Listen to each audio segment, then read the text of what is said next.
En plus de l'alternance, des études classiques et des stages, ce dont on a besoin actuellement, c'est de connaître en profondeur le monde de l'entreprise. Alors, ce qu'on organise à l'école, eh bien, ce sont des challenges, ce sont des projets professionnels. Au lieu que les étudiants dans la salle de classe travaillent sur une entreprise, on a amené l'entreprise dans la salle de classe. C'est-à-dire que de véritables personnes qui travaillent en entreprise présentent elles-mêmes leurs problématiques aux étudiants et cette personne va dire, ben voilà, j'ai un problème d'études de marché, j'ai un problème d'innovation et elle va présenter son problème devant les étudiants. Et là, les étudiants, durant ce projet professionnel, vont avoir 6 semaines pour travailler à la meilleure solution possible. Et le gagnant, le meilleur groupe de travail, aura l'occasion de présenter son projet devant le comité de direction de la marque.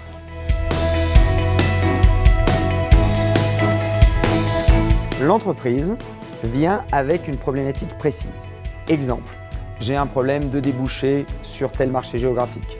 J'aimerais étudier le comportement du consommateur de demain.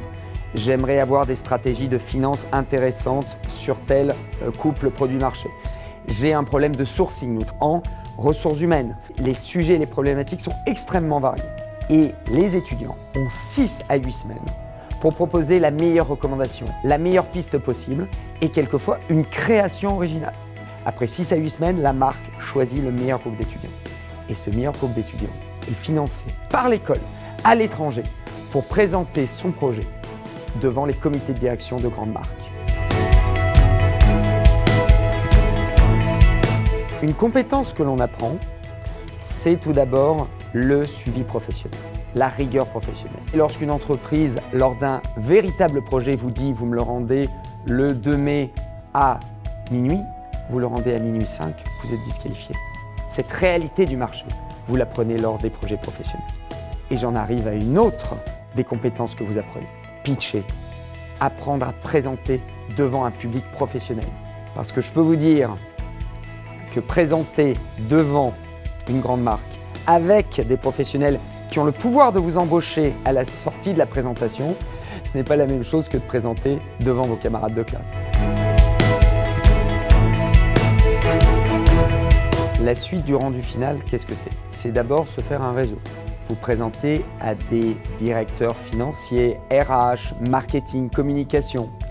En numéro 2, c'est bien évidemment montrer et citer des grandes marques sur votre CV.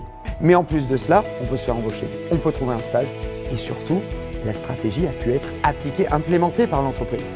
Donc ça veut dire que derrière, vous passez en entretien d'embauche et vous dites « oui, la stratégie des Amenities Lanvin sur le Moyen-Orient, c'est moi qui l'ai implémentée, c'est moi qui l'ai créée. » Et bien entendu, un point qui est très important, c'est l'idée de vous propulser sur le marché du travail avec des compétences déjà acquises.